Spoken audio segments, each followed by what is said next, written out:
Artículo 26, bajo la conducción de Hugo Portillo. A26 es tu espacio de libertad de expresión y difusión de pensamiento sin censura. Todo lo que se dijo ahora en la bicameral es que no hubo nunca una posición paraguaya. Para que recibas información coherente, veraz e imparcial. Esa acta estuvo mal, esa acta fue una acta entreguista y esa acta, por acción u omisión, el responsable directo del presidente, porque es un acta internacional. En A26, con una mirada objetiva y crítica, buscamos poner sobre la mesa de debate temas de relevancia para nuestro país y el mundo. A26, jueves y domingos de 20 a 21 horas, por nuestro canal, artículo26.com.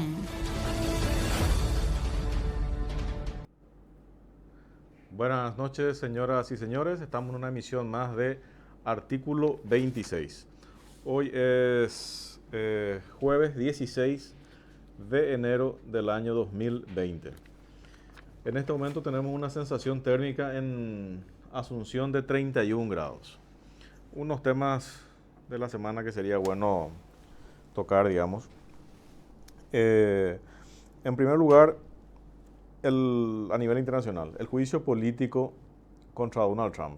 O sea, esto que, como ya dije varias veces, empezó muy tímidamente, subestimando todas las probabilidades, fue tomando cuerpo, forma, y hoy llegó a lo que estamos llegando. O sea, pasó toda la distancia del tema de la Cámara de Representantes, de vuelta pasó el tema de la presentación ante el Senado, se presentó ante el Senado y hoy se leyó los cargos. Realmente los cargos son complicados realmente para lo que es la cultura anglosajona, porque el tema de abuso de poder y obstrucción al Congreso son cuestiones muy delicadas en el ámbito anglosajón, no es un tema menor.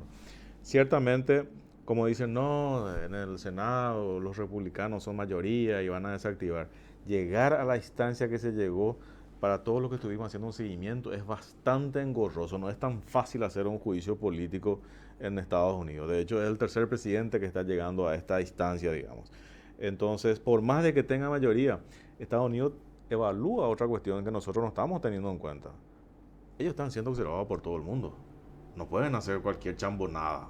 No es, no, yo tengo mayoría, voy a arrasar y voy a llevar por delante nomás. Y los cargos son contundentes.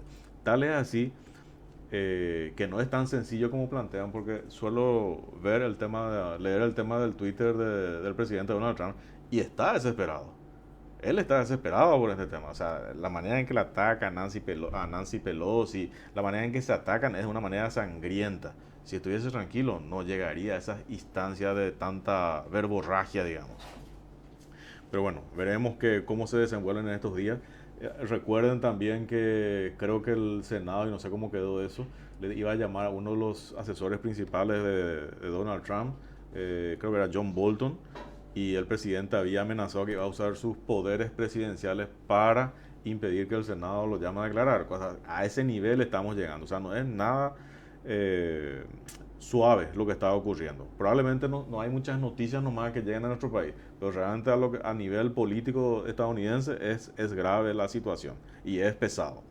Bueno, a nivel local, y bueno, algunos temas, bueno, un tema a nivel internacional también, para tocar ya el tema internacional. El tema de Putin, el tema que renunció su primer ministro, el tema que renunciaron todos sus ministros.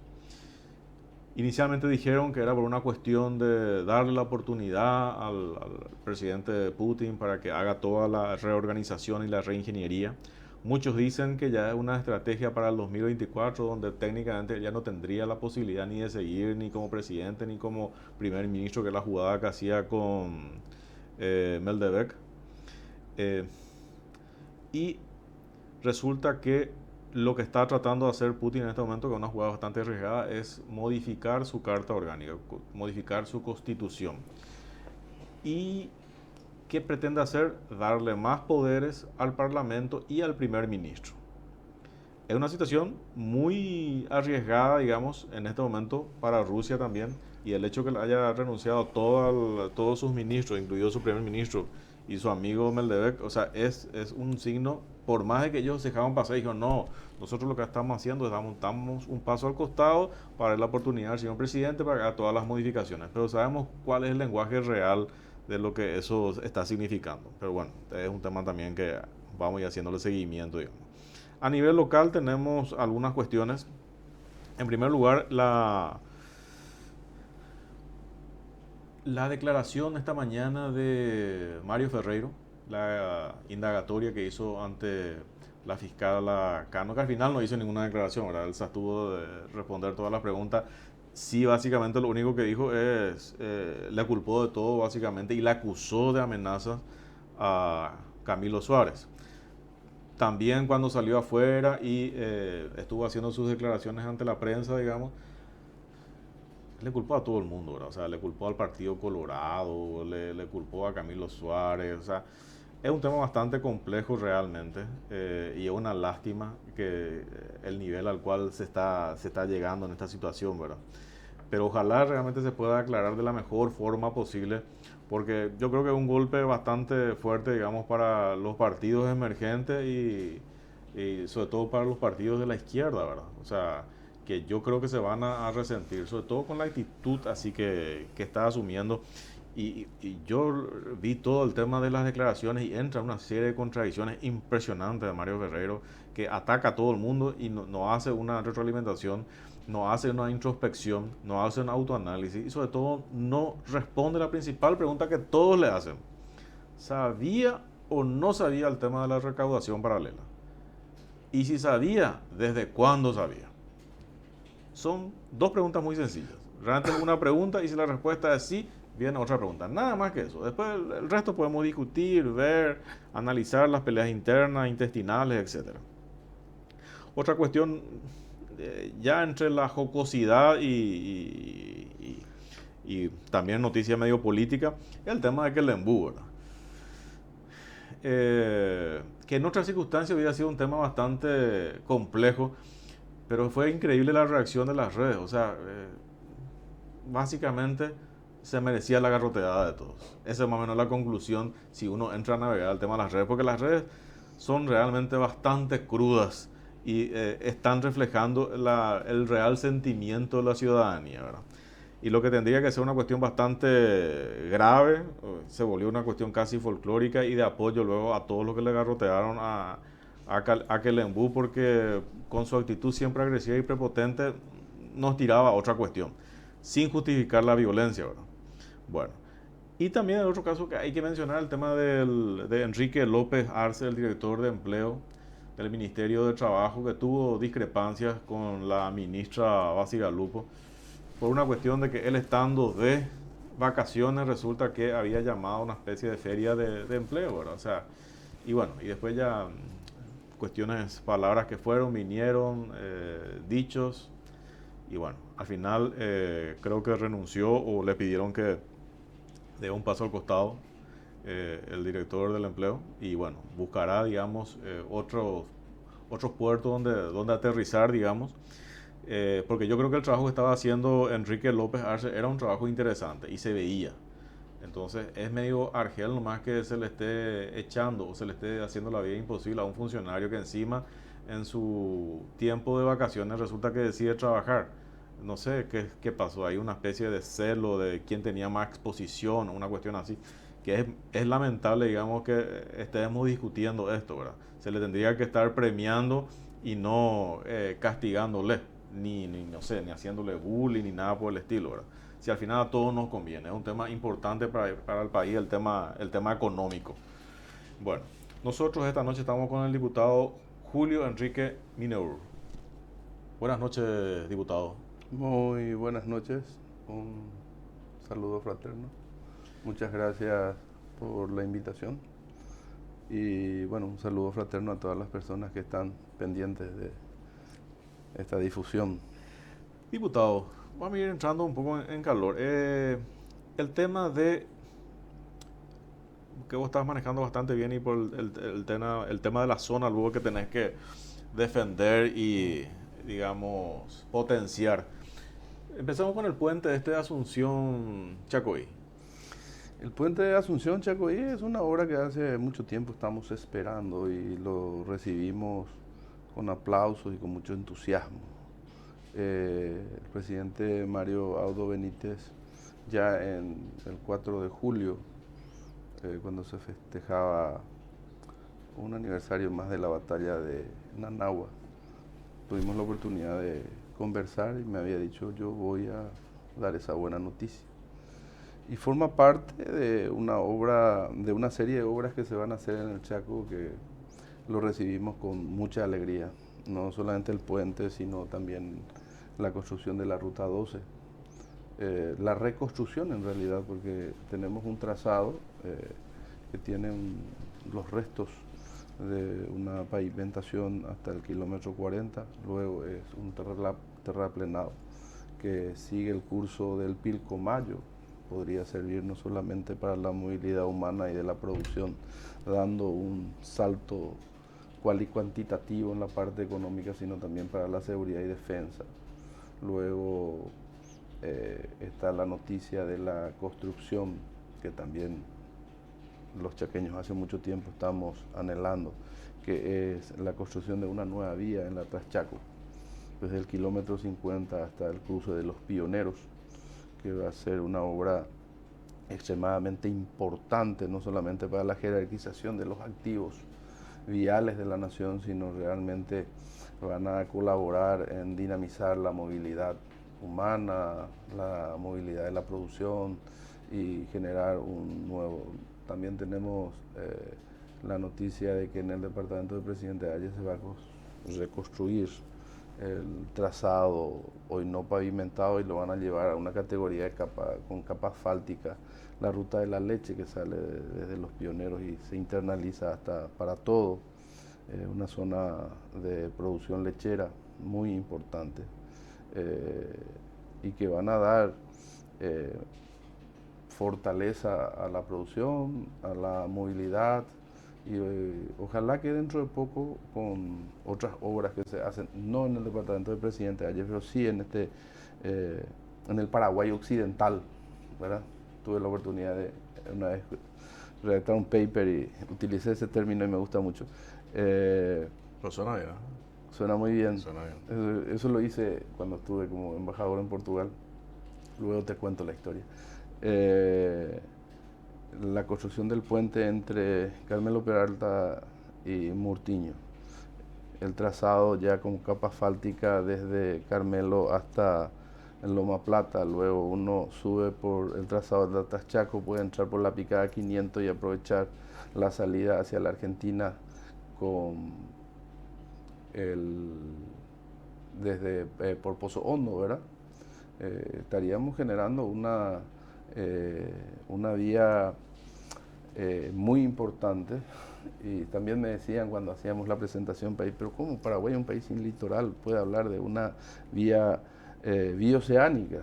Y realmente vamos a estar uniendo grandes estados del Brasil con grandes provincias de la Argentina y abrirnos hacia el Pacífico. Y lo que vamos a estar haciendo es poner como comodidad vial y otros servicios nuestro territorio como una plataforma logística, y así aprovechar los potenciales que tenemos y establecer una conectividad, y vamos a estar favoreciendo la integración.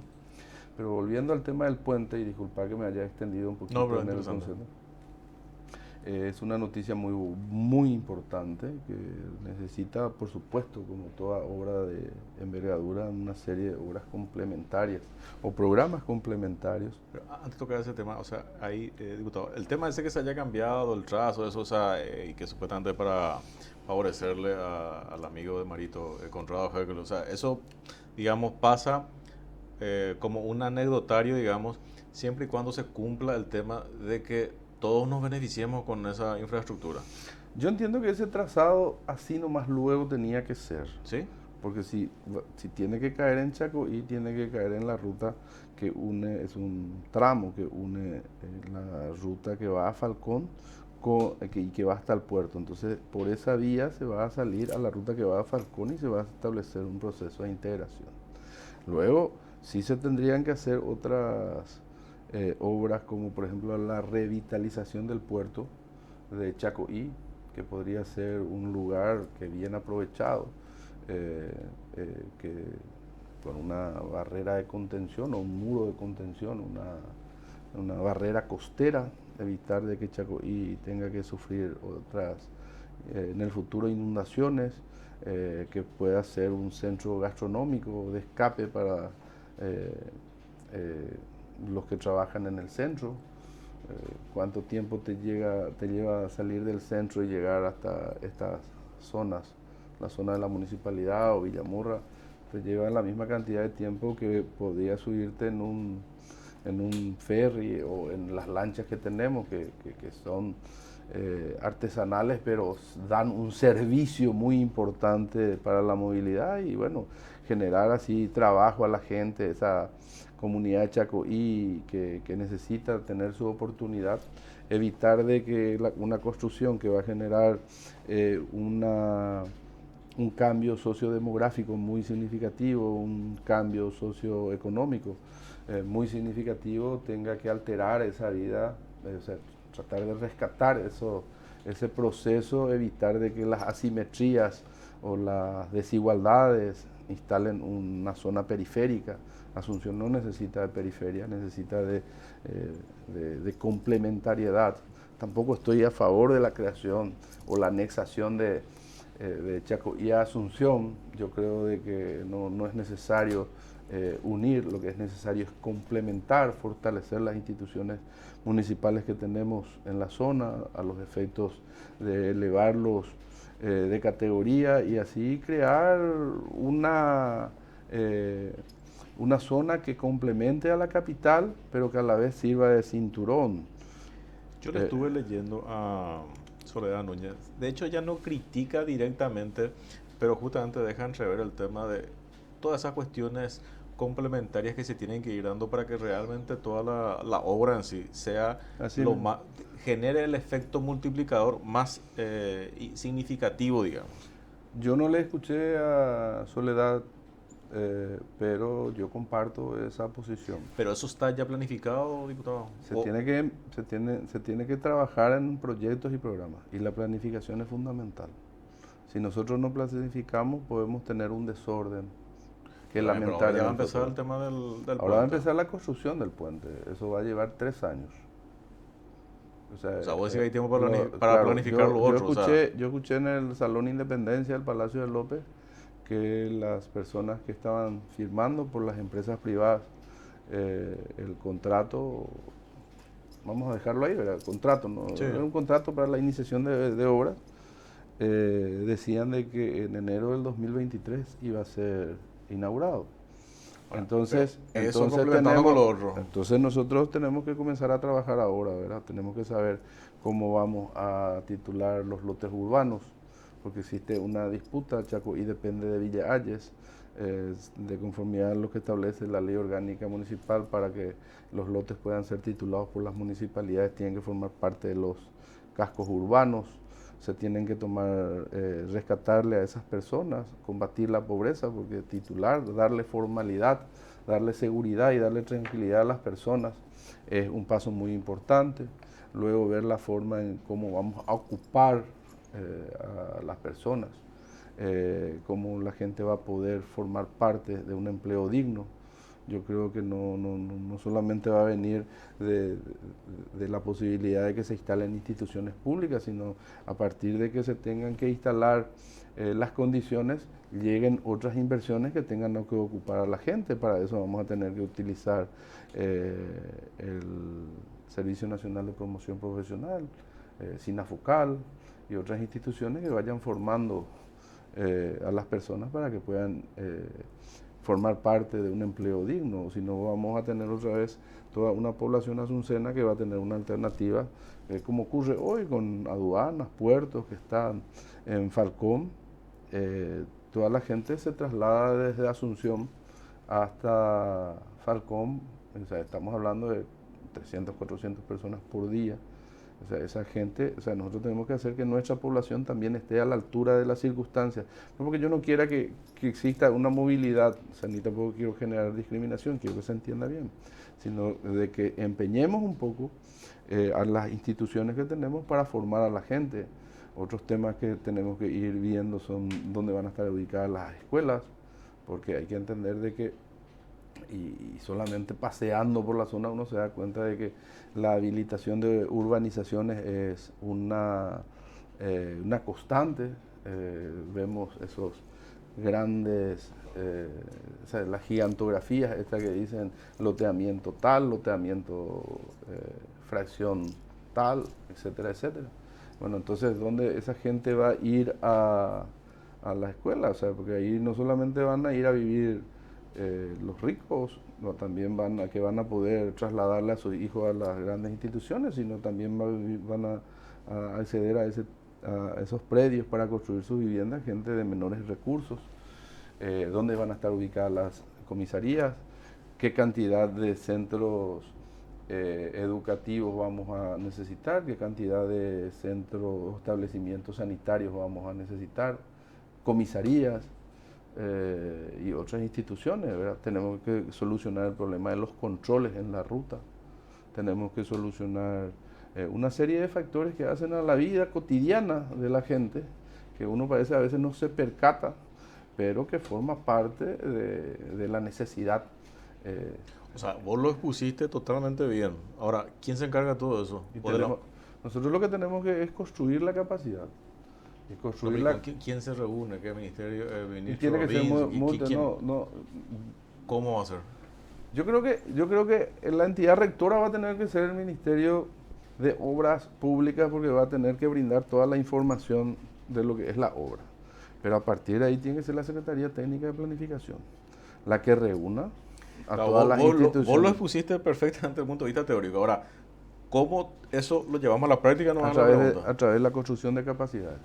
Ninguna de las instituciones puede ir a vivir. O sea, nosotros tenemos varias instituciones que tienen superposición de... pero nosotros no podemos llegar a cometer ese error. Lo que nosotros tenemos que ir a definir muy bien los roles de las instituciones, cuál va a ser su presencia, cuál va a ser el papel de la municipalidad, cuál va a ser el papel del Ministerio del Interior, de la Comandancia de la Policía, porque todo tiene que responder a lo que usted acaba de decir, la planificación. Nosotros tenemos que saber a cuánto puede llegar la población, cuál va a ser la necesidad, a cuánto va a llegar la población para saber cuántas escuelas tenemos que habilitar, a cuánto va a llegar la población para saber cuántos establecimientos.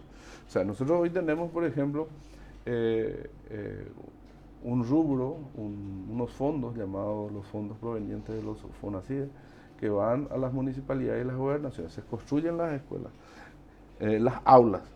Eso está muy bien. ¿Por qué? Porque los chicos tienen un ambiente, un lugar en donde estudiar. El aula es una comodidad básica hoy para poder, para que las maestras y los maestros puedan desarrollar sus actividades y formar a nuestros chicos. Pero estamos rompiendo ya el concepto de establecimiento educacional. ¿Por qué? Porque en un predio tenemos instalados 2 o 3 instituciones.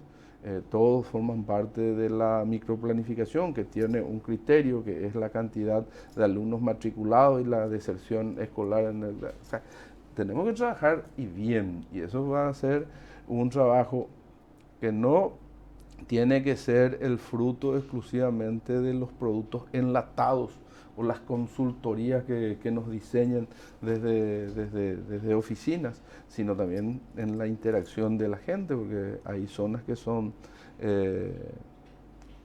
sufren inundaciones, la gente sabe cuáles son los primeros lugares, y nosotros no...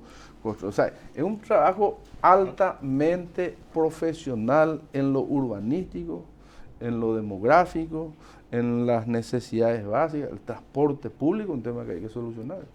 Hay que entender de que el pasaje que se paga desde Falcón hasta Asunción es 3 veces más de lo que se paga dentro del área metropolitana como servicio básico de transporte. Y todas esas cosas vamos a tener que meter más líneas de transporte. Está bien, tú sabes. O sea, parece que te estoy aburriendo. No me estás aburriendo, justamente me estás despertando más cuestionamiento, ¿verdad? O sea, así por lo que vos estás exponiendo, o sea, técnicamente mañana Marito tendría que estar firmando un decreto, decir, bueno, esta es la comisión, estos son los encargados, o sea, porque, o sea, si decimos se tiene que hacer, pero ¿quién es el que va a hacer? Porque ahora ya empezó el cronómetro, o sea... No, el reloj está corriendo. La manecilla ya está comenzó a girar. O sea, si yo el día de mañana tengo que culparle, mira, no, se hizo solamente el puente y no hay nada complementario, ¿a quién hoy le culparía? Yo no creo que se caiga en esa improvisación. Yo a partir de la culminación, yo estoy en la comisión permanente, ya estoy en comunicación con algunas instituciones, voy a pedir audiencia con el presidente de la República. Como te dije, yo ya me había enterado el 4 de julio de esta noticia fantástica. Anteriormente tenía rumores, algunos planos, algunos videos, pero sí, una voz oficial. Y en ese mismo sentido yo le siento muy bien al presidente de la República. Su discurso estableció claramente que tiene una visión. O sea, ¿por qué? Porque esta es una negociación ganar-ganar. O sea, si hacemos bien, ganamos todos. Si se instala una escuela, ganamos todos. Si se instala un centro de salud, ganamos todos. Bueno, pero instalar un centro de salud no solamente es ir a conseguir un predio que nos destine, o sea, pero eso tiene que cumplir una serie de requisitos, tales como, por ejemplo, el acceso, la posibilidad de que no solamente tenga que atender a tal o cual barrio, sino que a ese lugar puedan ocurrir barrios, de manera cómoda, de manera, o sea, que se facilite el acceso, o sea, y hay capacidad para poder hacer todo eso. Yo tuve la oportunidad de formarme en políticas públicas y yo sé que existen mecanismos, las instituciones, nuestros profesionales están formados. Estuve viendo, por ejemplo, no recuerdo el apellido, pido disculpas, un material de un arquitecto que había diseñado un modelo para Pozo Hondo. Era un arquitecto con una tapa brillante en su libro, o sea, me llamó mucho la atención. Nosotros vamos a tener que trabajar en esos modelos urbanísticos y va a ser un desafío. Yo eso siento hoy, o sea, yo estoy en comunicación con el ministro de Obras Públicas, yo siento de que existe no solamente el coraje para afrontar este desafío, porque el desafío es grande, sino también existe la conciencia de trabajar con ciencia en este emprendimiento. Este es un emprendimiento que no solamente va a tener un extremo oriental y un extremo occidental, sino va a tener una necesidad de tomar decisiones coyunturales que permitan ajustar el gran emprendimiento y no solamente definir lo que se va a hacer, sino establecer todo un concepto de desarrollo. Y el resultado positivo de eso va a ser de que la planificación tenga que atender imposible atender todos los puntos, pero que pueda atender la mayor cantidad de puntos. Eso es lo que sería relevante, digamos, o sea, para que produzca el efecto multiplicador que se busca. El efecto multiplicador va a ser muy importante. Trabajar para que eso pero ese efecto multiplicador a su vez tenga que irradiar, dar seguridad. No solamente hay que buscar llegar a indicadores cuantitativos, sino también tenemos que avanzar un poco también en los indicadores cualitativos. Ahora, yendo ahí por la zona, ya que estamos yendo ahí, o sea, el tema... Servicio de agua potable, vital. Tenemos el río, una fuente inagotable. Tenemos que ir pensando. Benjamín Aceval, que ya está más distante, Villa Ayes, capital del departamento, Remancito, tienen problemas ya hoy de abastecimiento de agua potable. Entonces tenemos que ir pensando en un acueducto en la zona bien baja, que sirva y que se establezca un mecanismo de cooperación en las redes existentes, porque nuestro peor problema es el problema de bombeo. Hoy que el ciudadano es poseedor de derechos políticos en esta democracia contemporánea, ¿verdad? Ahí tocaste un tema también, diputado, el tema de Benjamín Aceval, que también es un tema, está bien, Benjamín Aceval es una ciudad que está pasando, es mi ciudad, sí, pero no de forma posesiva, sino de forma afectiva, lo estoy diciendo, ¿verdad? ¿Y por qué no posesiva también, verdad? Nací ahí, vivo ahí. Es una ciudad que está pasando una transformación. y esa transformación tiene que ser conducida. Venimos de los cañaverales, del carro, del buey, del arado, de la carpida, y nosotros tenemos que comenzar hoy a trabajar con criterios urbanísticos. Benjamín se está instalando como una ciudad dormitorio, cayó la fábrica, cayó Acepar, mucha gente quedó sin trabajo, esa gente, nuestros lotes agrícolas, Benjamín era una zona productiva, tenía muy buena caña dulce, una muy buena producción de caña dulce. Hoy nuestros lotes agrícolas se están vendiendo y se está urbanizando. La gente sale de la zona rural, vende su lote, entra en la ciudad. Por el precio de su lote ayudó a que el hijo termine la facultad, haya presentado la tesis, compró un auto, construyó la casita y terminó el dinero. ¿Y cómo quedó el tema de la intervención? La intervención es un proceso que se tenía que dar. Luego. Se tenía que dar, sí. Y se dio lastimosamente, ¿verdad? Las alianzas, y ahí entra un tema político, ¿verdad? Las alianzas... ¿Es traumático, no es traumático? ¿Cómo es el tema? Demasiado traumático. Las alianzas sirvieron para ganar, no para gobernar. Gobernar tiene exigencias más rígidas y bueno, lastimosamente no pudimos dar respuesta a un reclamo ciudadano, no pudimos interpretar el anhelo y no pudimos generar grandes transformaciones. Ya ganamos también la gobernación. Nosotros hemos propiciado permanentemente alianzas y le hemos dado un nombre como Pasión Chaqueña, por ejemplo, que tiene mucha significancia el nombre, y hemos ganado la gobernación. Bueno, lo perdimos por nuestra propia torpeza. Nosotros ganamos 2 veces las elecciones en Benjamín Acebal. Y bueno, hoy nos encontramos con esta polémica de orden jurídico, administrativo, político, que lastimosamente tenemos que traerlo a la escena nacional. Lastimosamente tenemos que traerlo cuando nosotros pudimos haber solucionado esto a través del diálogo, la conversación. ¿Pero hay una forma de desenredar todo o no, diputado? Sí. ¿Eh? Cuando se activen las instituciones, o sea, se active el papel de las instituciones, se va a solucionar el problema.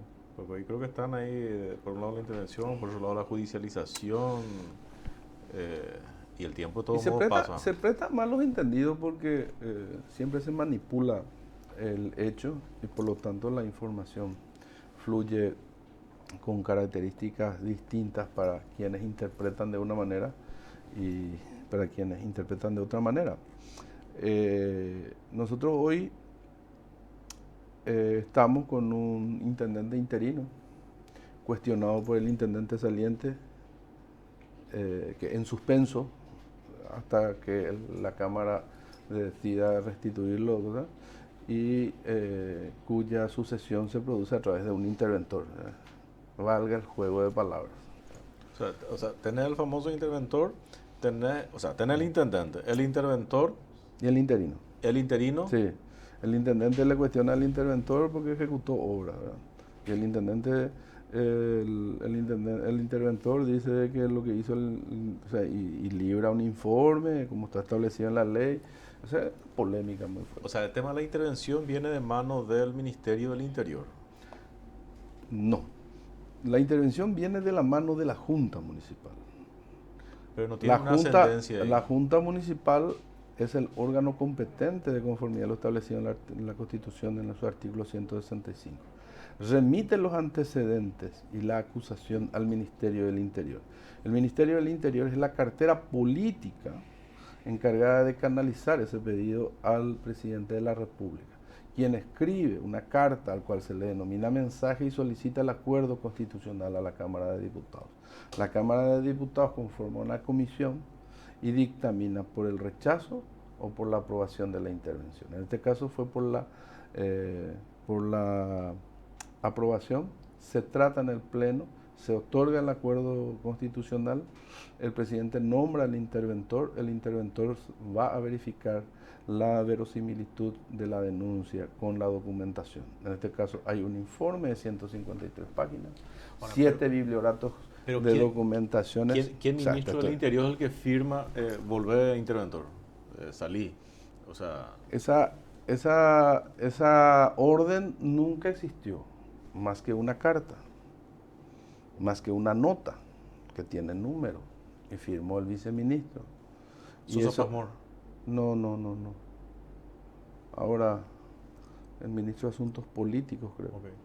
Entonces, no recuerdo el nombre, te pido disculpas. Entonces, comunican, bueno, entregue. No, pero lo que pasa es de que el interventor, o sea, y ahí se entiende mal en ocasiones, dicen, no, yo no le defiendo al interventor, el interventor también es responsable de eso, el único responsable de eso, algo que él es el titular de la intervención. Diputado, si él hizo mal también, sí, te escucho. Te termino, si él hizo mal también va a tener que rendir cuentas de su actuación. Vamos a tener una pequeña comunicación telefónica con Augusto Barreto, que justamente quería tocar unos temas con... Augusto Barreto, buenas noches, Augusto. ¿Qué tal, Hugo? ¿Cómo andamos? Acá estamos. ¿Qué hay de nuevo? Y vos sabés que me estaba acordando en estos días, hay una puja acá entre los medios de comunicación en el tema de, justamente como consecuencia de lo de la Intendencia de Asunción, el tema del grupo Carte, con el tema contra el grupo Bierzi y compañía. Y se me vino a la mente y quería consultarte. La verdad que me pidieron que te consulte lo siguiente. ¿Existe un material justamente contra el tema del grupo Bierzi, con el tema del contrabando, creo que era whisky, CD y compañía, presentado por el mismo Luis Vareiro? Sí, existe. Lo habíamos presentado en el ojo allá por el 2003-2004 aproximadamente, pero nosotros también, hay un montón de materiales de los programas que yo producía, tanto en la época de Luis Vareiro como en la época de Meche, materiales de denuncias sobre Cartes, sobre Sucolillo, sobre Bierzi. Yo lo que creo es que hay que historiar un poco cómo es este tema del periodismo empresarial en Paraguay. En Paraguay no existe un periodismo, digamos, una prensa con una trayectoria histórica como es, por ejemplo, el diario de los Miró Quesada en Perú, que creo que se fundó en 1839, o La Nación de los Mitres en Buenos Aires, que se fundó en 1870, o Folla de San Paulo, que era el diario de mayor tirada en Latinoamérica, que creo que se fundó en el Octavio Frías, creo que era el director, el fundador, en 1921. Es decir, hay una historia de 100 años como mínimo de cada empresa, y eran empresas tradicionalmente periodísticas, no se dedicaban ni al supermercado, no se dedicaban a vender cigarrillos, no se dedicaban a vender terrenos, eran realmente historias periodísticas detrás de los medios. A mí me llamó nomás la atención porque la tiroteada jefe que está viendo entre Luis Vareiro y Camilo, y uno del grupo Bierzi, el otro grupo Carte, y un tongazo jefe ahí que está viendo, o sea, que poco favor le hace al periodismo, hecho sea de paso, ¿verdad?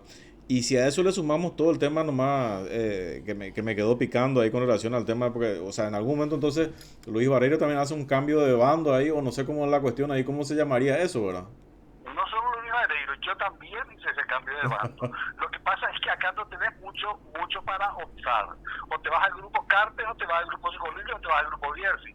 Aquí otro grupo vas a ir. No existe otro medio. Y el que quiera dedicarse como empleado en uno de esos, en cualquiera de los medios, no tiene otra alternativa, salvo que arme su propio medio o se independice y mezcle un poco entre periodismo, entre documentales, entre institucionales, como hago yo. De otra manera no puedes hacer. El que quiera ser empleado en una empresa periodística o aterriza necesariamente en el grupo Cartes o en el grupo Bierzi o en el grupo Sucolillo, no hay otro. ¿Yo puedo tener una copia de ese material después? Claro, yo creo que incluso todos esos materiales están en las redes, pero por supuesto que yo te puedo dar una copia.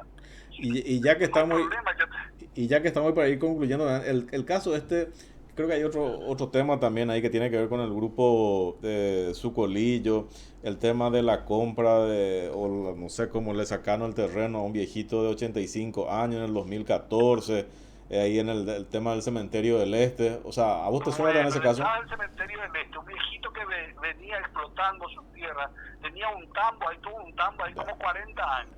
O sea, es cierto eso. Detrás del cementerio del Este, un viejito que le había comprado las tierras a la mamá de Alfredo Jaén.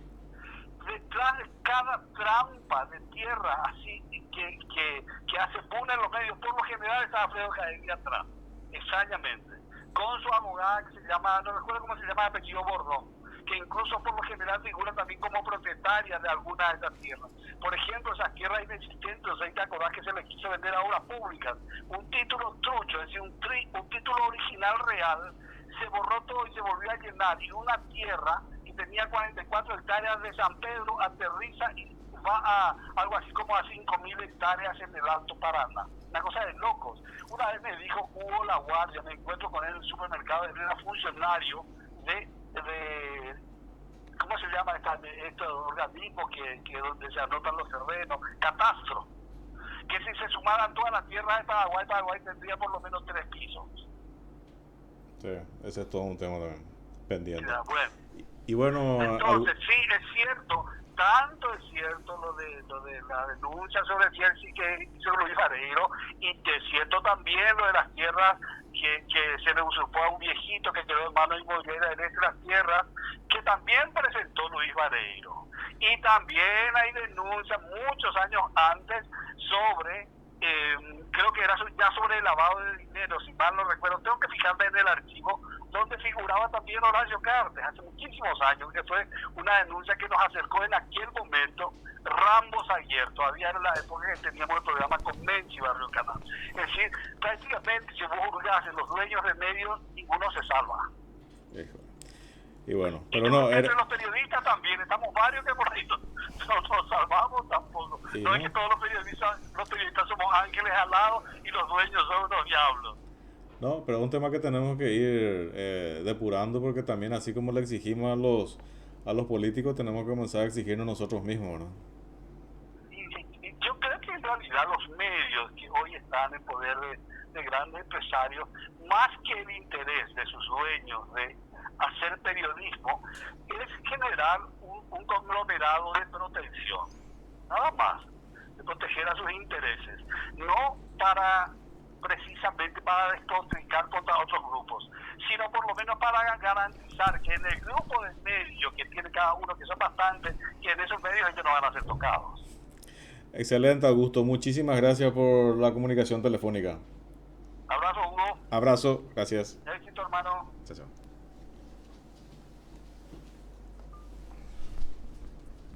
Disculpame, diputado, pero era un tema que teníamos que forma parte de nuestra anécdota, de nuestro folclore guaraní, este tipo de situaciones.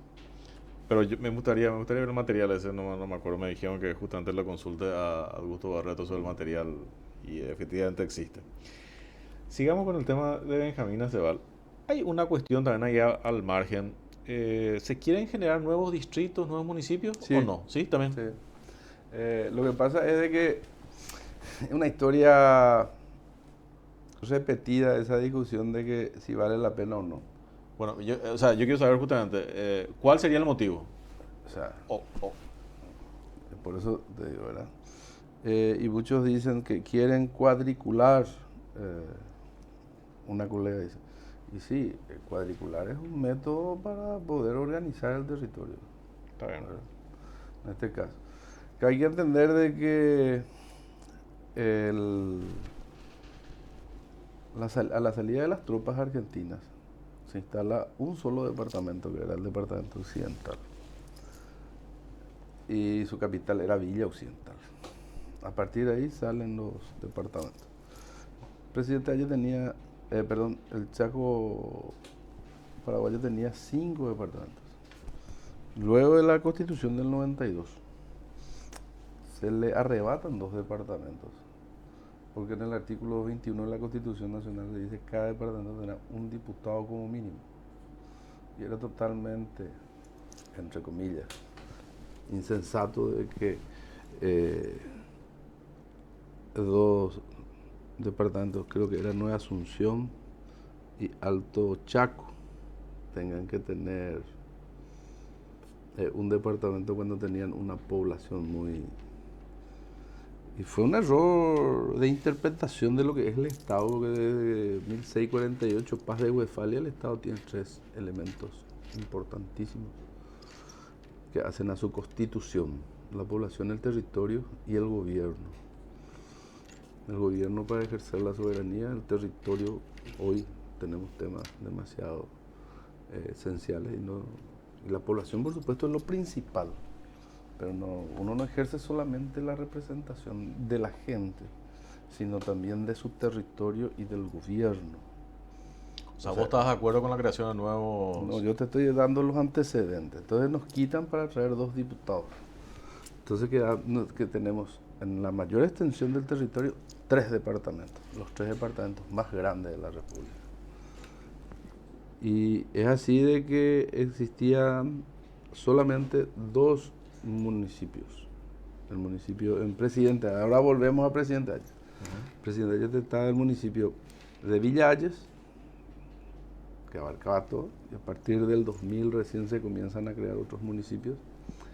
Y el municipio de Benjamín, que era de 1.300 kilómetros cuadrados. Luego comienza la discusión de que tenía que generarse, porque la instalación de municipios fue a partir del 2000. Entonces se van creando municipios muy grandes. ¿Por qué se crean municipios muy grandes? Porque a partir del 92 se comienza a cobrar el impuesto inmobiliario en las municipalidades como fuente genuina de recaudación. Entonces se comenzó a crear, se instala Pinasco, que tiene 15.000 kilómetros cuadrados. No te estoy mintiendo, así mismo. Una comunidad que está a la vera del río Paraguay tiene que atender problemas que se producen o tienen que atender, dar solución, controlar, dirigir, hacer todo lo que es la municipalidad sobre la Traschaco, a 180 kilómetros. Imposible. Es imposible. Brugués, Esteban Martínez, Nanagua, Falcón. O sea, son municipalidades que tienen una extensión muy grande. Y muchos critican, no, lo que quieren es crear una nueva burocracia. Lo que quieren es poner un intendente y concejales que sean. Pero son agentes políticos al final, que van a ser monitores y van a ser agentes de relacionamiento con la institución. En el Chaco se necesitan instituciones. No porque yo quiero que las instituciones entren a establecer, a guiar, sino porque la presencia de las instituciones no solamente responden a ese criterio ideológico, sino también al ejercicio de la soberanía. El Chaco tiene que ser poblado, pero para que tenga que ser poblado se tienen que crear condiciones. Ya se hicieron intentos. ¿Cuáles fueron los intentos? Creo que hicieron una vez. O sea, el INDER mismo, ¿verdad?, que antes era tierra y colonia, establecían... Hoy las colonias están vacías. Los chicos vienen a estudiar en Villa Hayes o en Asunción y luego ya no vuelven. Entonces vos tenés que crear cercanía. Irala Fernández fue creado en el 2004, o sea, perdón si me equivoco, pero es una municipalidad cuyo intendente y los concejales son amigos míos, pero es imposible que pueda atender desde la ruta todos los problemas que llegan hasta General Díaz, por ejemplo, todo lo que es Ábalos Sánchez. Y nadie hace, y me decía Katia en el discurso, no, es un discurso falaz, eso de que no se hace en contra de, sino a favor de. O sea, yo soy el que va a pagar el costo político. Y mi criterio es de que se deben establecer ordenamientos territoriales. Si hay que crear instituciones, se crean instituciones, pero se debe tener proximidad con la gente. Y la gente que está ahí también es parte de la ciudadanía. Y esa ciudadanía tiene reclamos sensibles, transporte público, cómo van a disponer su basura, porque en el Chaco también se hace la disposición. Es más, toda Asunción, en el área metropolitana, nos llevan la basura a nosotros, ¿verdad? Ahí en la finca 916, ¿verdad? Pero si se hace dentro de una técnica y respetando todos los rigores científicos, bueno, está bien que se haga, no hay ningún problema. Y si se respeta el criterio técnico para la creación de un municipio, pero ¿por qué no crearlo? ¿De cuántos municipios estaríamos hablando? Nosotros estamos hablando de 8 municipios y uno en formación que tiene media sanción. No sé cómo va a operar la Cámara de Senadores en un territorio de 72.000 kilómetros cuadrados. Es cierto, lo principal es atenderle a la gente, pero también para que la gente pueda tener comodidad. Por eso te hablo de los 3 factores constitutivos. También tiene que ser atendido el territorio y el gobierno debe cumplir su papel. O sea, se beneficia mucho más la atención a la gente. O sea, estamos hablando de 8 municipios más. No, estamos No, hablando tenemos de 8 8 vigentes y uno en formación. Lo que están negociando es uno. Ese tema que se están discutiendo es pero uno. hay pedidos. Hay pedidos. Bueno, eso voy. Bueno, hay pedidos. ¿Cuánto más? Por ejemplo, está el de Pozo Colorado. Está a 272 kilómetros, en el kilómetro 272, sobre la Taschaco. Depende de Villa Hayes, ¿verdad? Hay algunos que dicen de que Chacoí tendría que anexarse a Asunción. Para mí no se puede. Crear un nuevo municipio, quizás, o anexarlo a Falcón. O sea, son discusiones políticas que necesitan de un alto componente técnico para la definición de un criterio que te lleve a una toma de decisión política acertada. Para entender. O sea, uno el que está avanzado, por llamarlo de una manera. Uno tiene media sanción. Ok.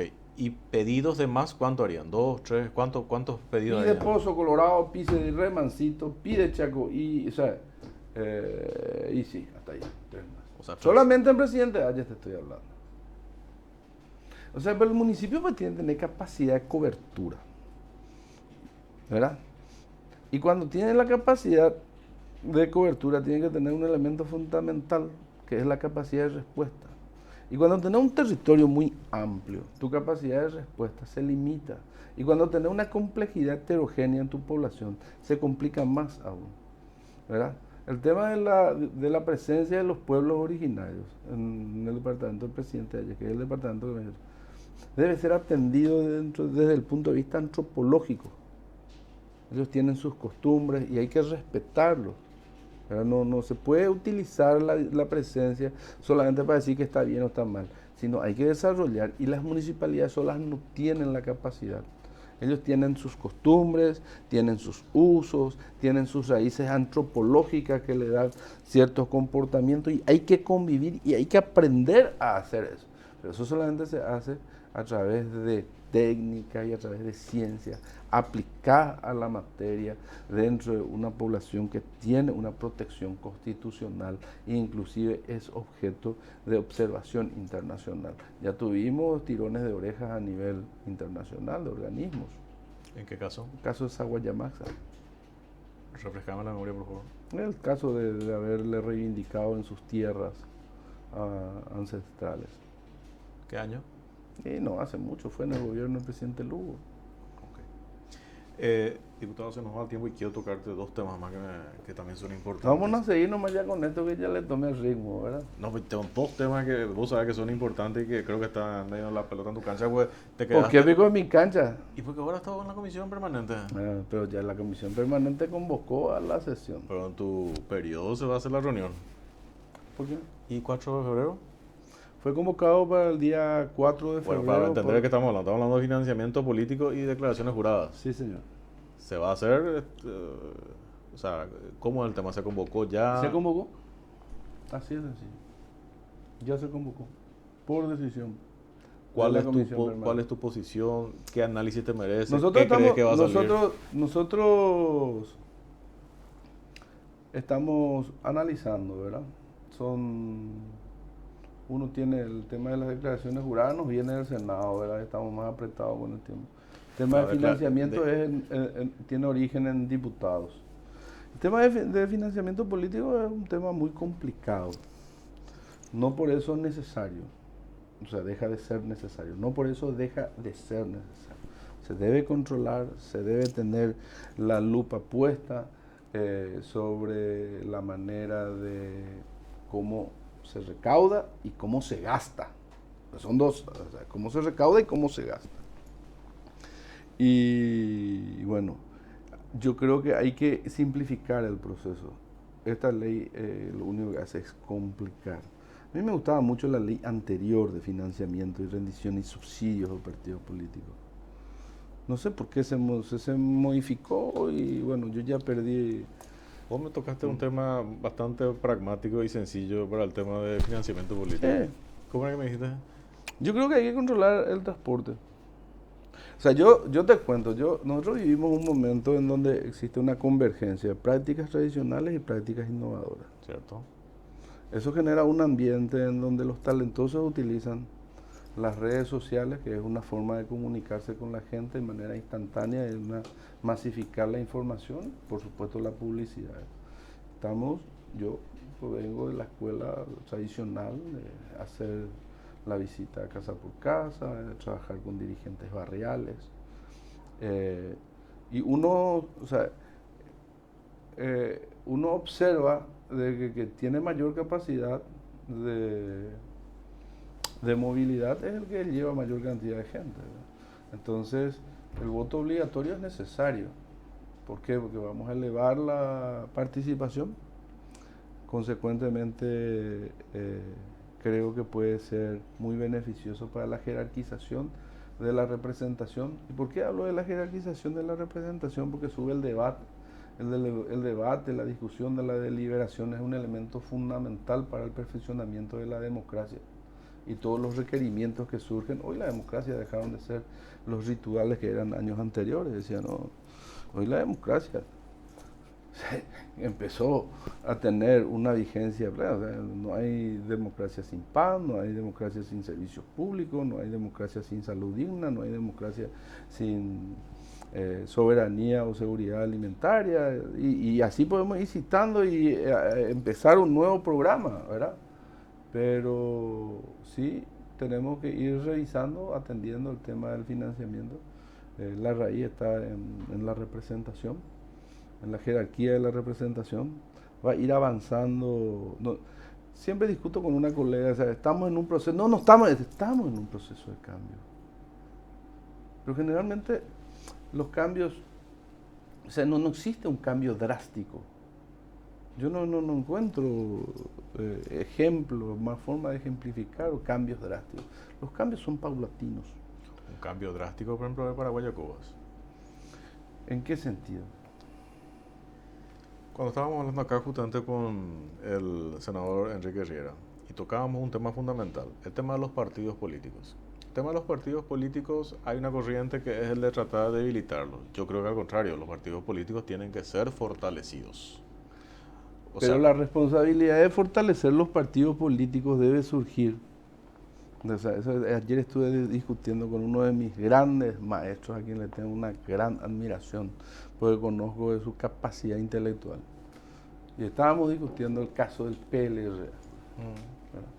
Nosotros no tenemos una escuela de líderes en el partido. Nosotros no discutimos los temas. Yo, por ejemplo, no tengo una orientación desde mi partido que me diga cómo voy a votar en el tema del endeudamiento público. Y me dicen, no, tenemos que llegar a un nivel, eso es básico, ¿verdad? Cuando llegamos al tanto por ciento del Producto Interno Bruto o del presupuesto, ¿verdad? Y nosotros llegamos a ese tope, no endeudamiento. Pero yo había defendido, siendo liberal, en el gobierno, al inicio del gobierno del presidente Cartes, la utilización de la alianza público-privada como un mecanismo para poder realizar todas las obras públicas. Y para eso se necesitan endeudamientos. Y ahí sí no tiene que existir el mandato imperativo cuando me dicen, yo tengo que recurrir a mi nucleación política y decirle, che, ¿por qué no me dan permiso en esta oportunidad? Yo necesito votar el préstamo de no sé cuántos millones de dólares que viene de un organismo internacional porque nosotros necesitamos en el departamento que se construya un nuevo puente. Y ahí se genera el debate sobre la conveniencia o no de aprobar. O sea, Eso se debe discutir. Imagínate en temas que no son tan trascendentales, que son de uso cotidiano. El tema de aprobación de préstamos, el combate, si declaramos emergencia, no declaramos emergencia, financiamiento de partidos políticos. Imagínate cuando comencemos a abordar temas como el aborto, los nuevos mecanismos de filiación, el matrimonio de personas del mismo sexo. Porque esa discusión va a llegar también. O sea, imagínate, ahí nosotros no vamos a irnos a participar. Entonces los partidos van a ir perdiendo un protagonismo como nucleación política y se van a instalar sola y exclusivamente como máquinas electorales. Y después... Vos estás tocando ahí un tema que justamente el senador Riera también hizo una autocrítica dentro del Partido Colorado. Es lo mismo que estás mencionando, el tema de la formación de líderes y el fortalecimiento doctrinario, digamos, esto queremos apuntar, esto vamos a discutir, esto vamos a debatir, etcétera. Y también estás tocando un tema que Ayer, por ejemplo, se produce un desastre porque dicen de que cuando se le quita el aporte del 7% a los parlamentarios, por parte del Estado, no se hace y queda todavía. Y estábamos discutiendo un tema trascendental que era el tema del dengue. ¿Y cuáles son los peores criaderos que tenemos? Es la basura.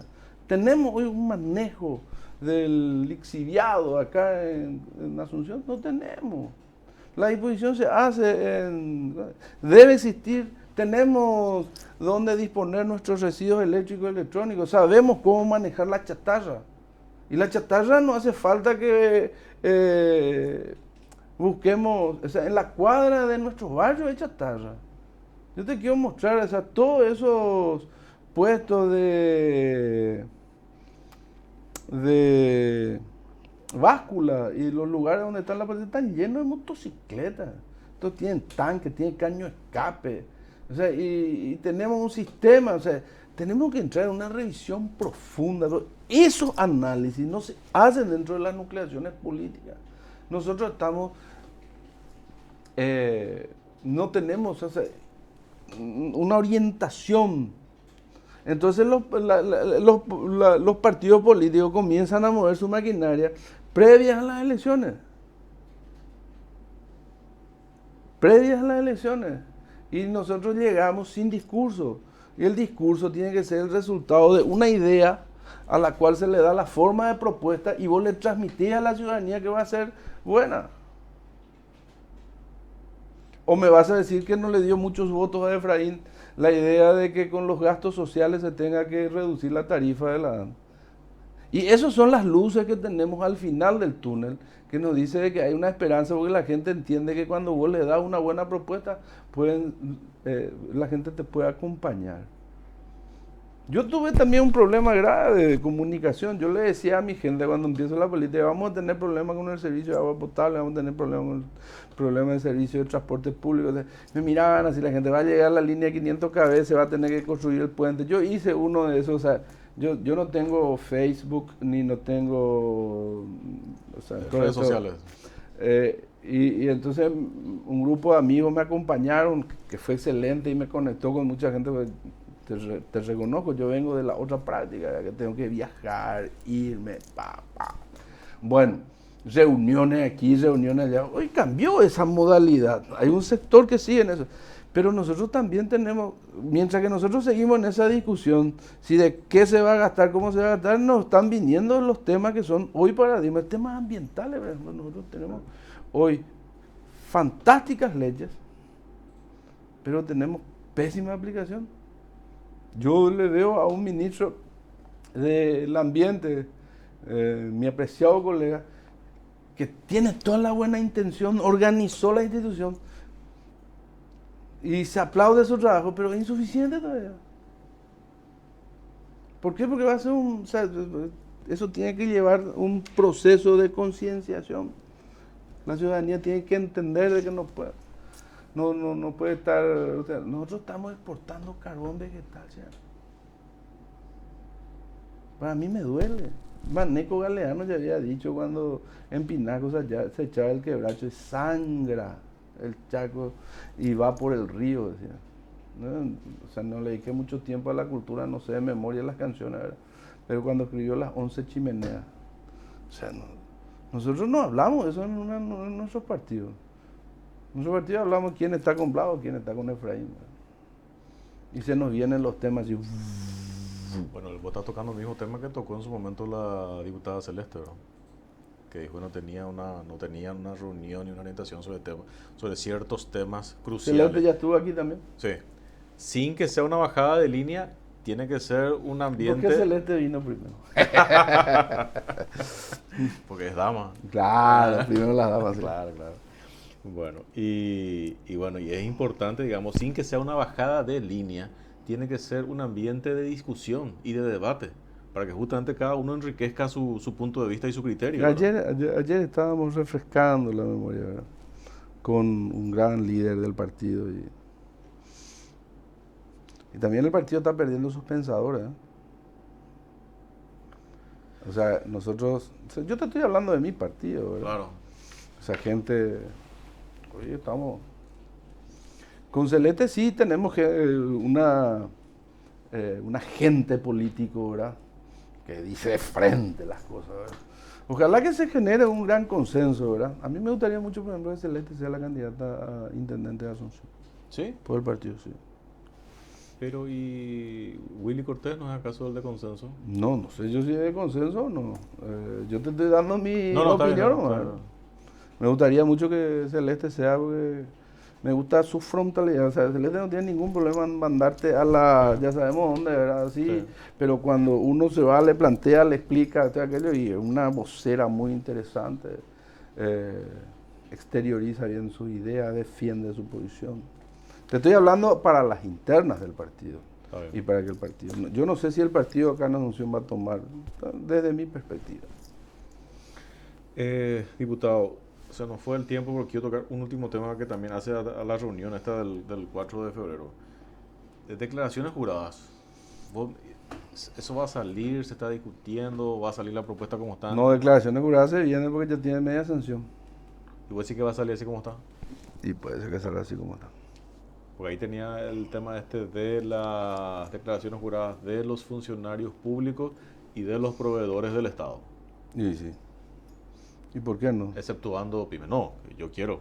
O sea, por mí tendría que ser todos los proveedores. Hicieron una disquisición ahí entre mi PYME o PYME y los más grandes. Pero está bien, para mí tendría que ser todo. Pero ese es el tema que tienen que tocar en diputados. Sí, yo creo que son temas que nosotros debemos, los partidos se tienen que sentar y generar consenso, ¿verdad? Esto tenemos que mejorar, y tenemos para mejorar todo este tema Nosotros lo que estamos haciendo es agarramos y... porque se instala el tema. Agarramos y nos vamos y nos analizamos, ¿verdad?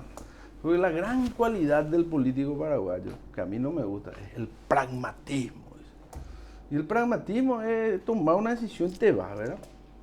O hacer lo que solamente te conviene. Entonces votemos esto porque si no votamos esto vamos se nos va a reprochar. Yo creo que nosotros tenemos que volver un poco a analizar las cosas en su real dimensión y tratar de observar el paisaje tal cual como es, ¿verdad? Y tenemos que comenzar un poco a tener un pensamiento más crítico, menos pragmático. Y ver, entonces, yo te decía también, ¿verdad?, que está muy bien de que se combata la corrupción. Se aplaude. No solamente las iniciativas legislativas, sino la aplicación de las leyes. Pero tenemos que ver un poco también si vamos a dedicarnos solamente a eso o podemos innovar en el tema del fomento de la eficiencia, de la calidad del gasto, ¿verdad? Y las dos cosas tendrían Te que ser digo, vos sabés que, las dos cosas tendrían que ser al mismo tiempo. y si tenemos la capacidad de lograr e implementar esas dos vertientes que hacen a la excelencia administrativa, perfecto. Vos fíjate que yo, por ejemplo, le critiqué en estos días, por ejemplo, a Benigno López. Festejan, fíjate nomás el punto, festejan el hecho de endeudarnos. Yo no creo que no hay ningún festejo, o sea, y encima se usan eufemismos, o sea, colocamos 450 millones y querían más que eso. O sea, están festejando, para mí se está festejando, uno, el endeudamiento. Y hace una semana atrás salió el listado ese de los países con peor calidad de gasto y estamos nosotros. Sí. Bueno, vamos a por lo menos... Pero eso, nosotros tenemos que trabajar un poco en eso también, ¿verdad? El tema del presupuesto general de gasto de la nación. Todo el mundo dice, y pactémonos, no hay por aumento. Vamos a frenar el tema de los gastos rígidos. Ahí estás. Okay. Vamos a ponerlo. Vamos a hablar de lo que se necesita. Y se le llama a las gobernaciones. Vengan gobernaciones. Bueno, ¿qué necesitas para cumplir los objetivos estratégicos? Necesito construir un polideportivo que a la vez me sirva de centro cultural y que esto y aquello, Para eso necesito construir la gradería, el techo, Que pase por por un control de calidad.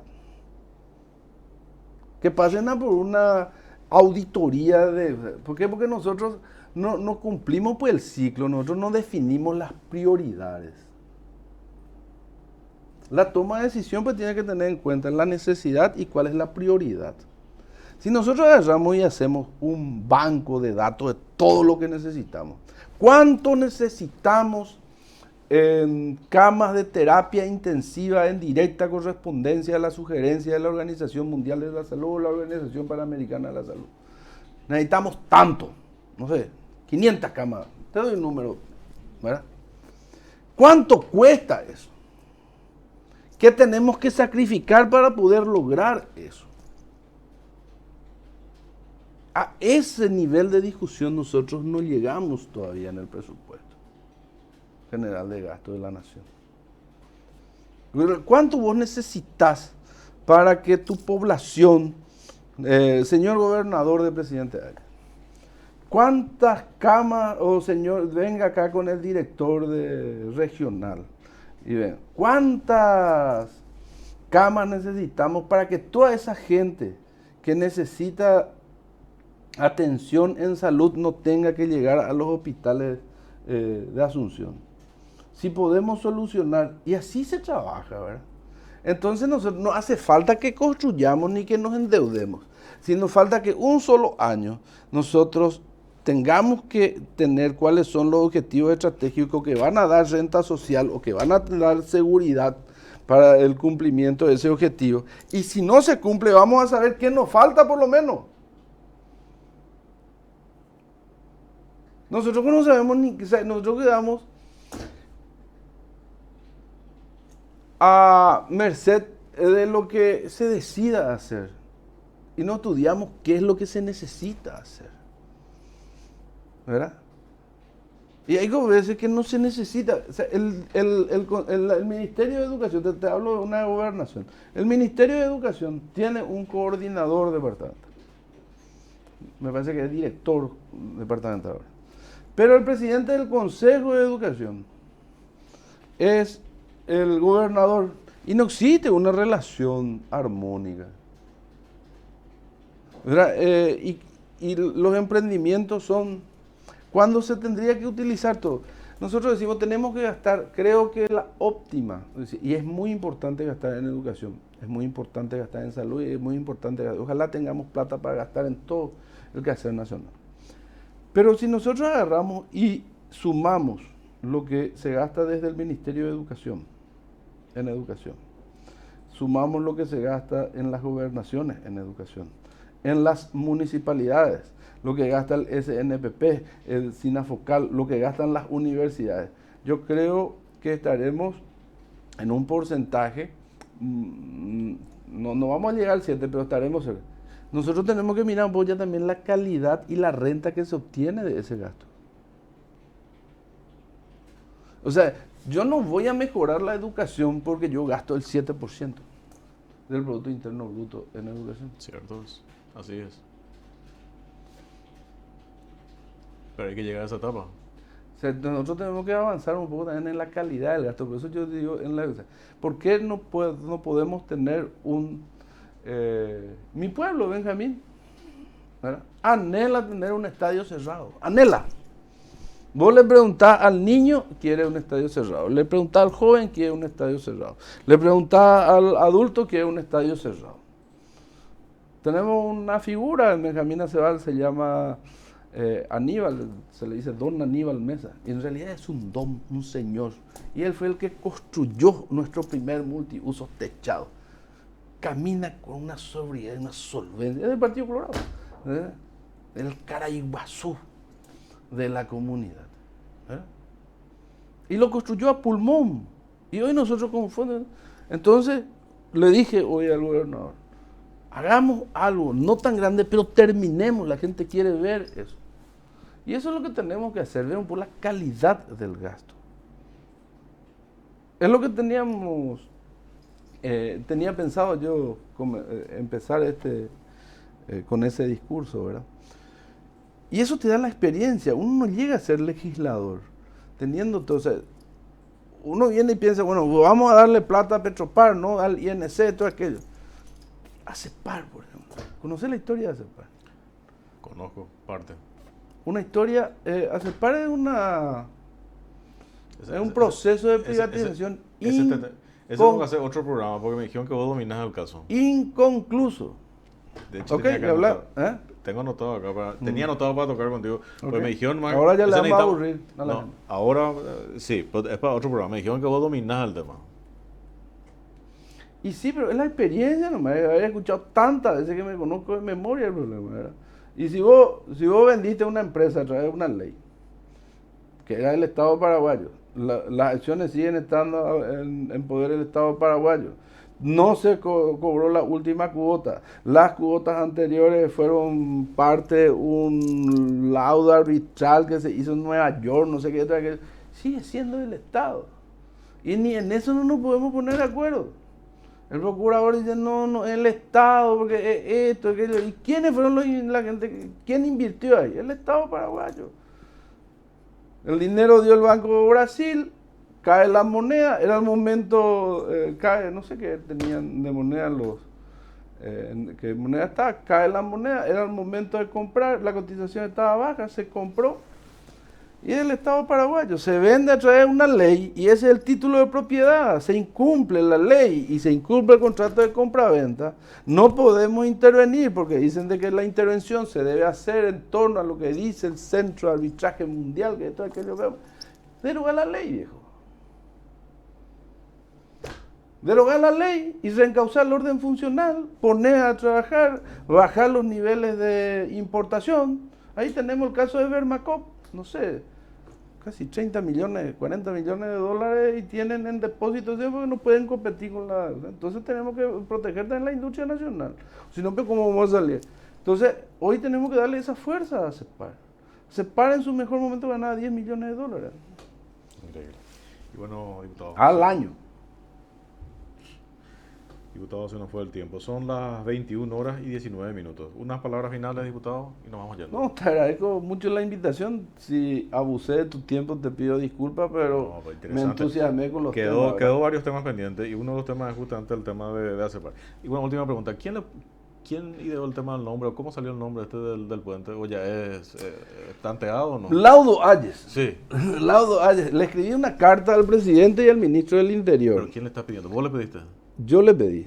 Pero ¿cómo surge? Yo, a veces hay cosas que me llaman la atención y me tiro. Entonces yo escucho en el discurso del ministro de Obras Públicas, dice, que presenta el puente. Y cuando le toca hablar al presidente de la República, que era el último orador, sale y dice el presidente, pero ministro, todavía no le pusimos nombre al puente. Llamaremos a un concurso. Yo estaba sentado hablando y dije, este es el momento. Entonces yo, al salir del palacio y irme, recuerdo, tiene que llamarse 12 de noviembre. ¿Verdad? Estoy bien con la idea, ¿verdad? Llego a la oficina y me dice, ¿escuchaste? Me dice Rodolfo Ayala, me dice que trabaja conmigo hace muchísimo tiempo, ¿escuchaste? O sea, él sabe cuando a mí me gusta algo, él me acompaña. Pero vino antes. Sí, escuché, le dije. Bueno, ya tenés el nombre, me dice, ¿verdad? Porque tenemos que participar del concurso, vamos a hacer un concurso.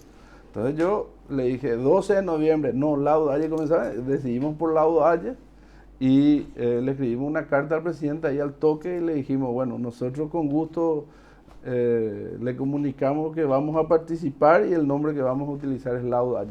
¿Por qué Laudo Aye? Porque cierra, o sea, empieza a cerrar no es una definición solamente, sino permite cerrar el círculo y establecer un concepto. Está José Falcón, que fue el hombre que organizó toda la documentación, Benjamín Acebal, que fue el hombre del alegato, Villa Ayes, que es la capital del departamento, en honor al presidente Rutherford, y presidente Ayes, que es el departamento del cual parte del espacio vital, geopolítica, ¿verdad? Que une el espacio vital con el núcleo vital, ¿verdad? Excelente. Y bueno, y al final no tiene nombre. Todavía no tiene nombre decidido. No van a llamar a un concurso. Yo lo que hice es plantear el nombre que voy a plantear en el concurso. Pero ya comenzó a salir más o menos el nombre, ya se está instalando el nombre. Sí, lo mío es una contribución. ¿Qué otro nombre plantearon? No, yo escuché Laudo Ayes. O sea, escuché el tuyo, claro, lo que vos mencionaste. Y bueno, otros presentarán y respeto profundamente, ¿verdad? Y después le vamos a poner a Remancito el nombre de 12 de noviembre, vamos a llamarlo 12 de noviembre y vamos a cerrar todo el... Excelente, diputado. Y bueno, nosotros vamos concluyendo una emisión más de Artículo 26. Ya saben que pueden ver nuestro programa en diferido a través de Twitter, YouTube, Facebook y a través de nuestro canal digital artículo26.com. Nosotros regresamos el domingo a las 20 horas. Buenas noches, muchas gracias. Artículo 26, bajo la conducción de Hugo Portillo. A26 es tu espacio de libertad de expresión y difusión de pensamiento sin censura. Todo lo que se dijo ahora en la bicameral es que no hubo nunca una posición paraguaya. Para que recibas información coherente, veraz e imparcial. Esa acta estuvo mal, esa acta fue una acta entreguista y esa acta, por acción u omisión, el responsable directo del presidente, porque es un acta internacional. En A26, con una mirada objetiva y crítica, buscamos poner sobre la mesa de debate temas de relevancia para nuestro país y el mundo. A26, jueves y domingos de 20 a 21 horas, por nuestro canal, artículo26.com.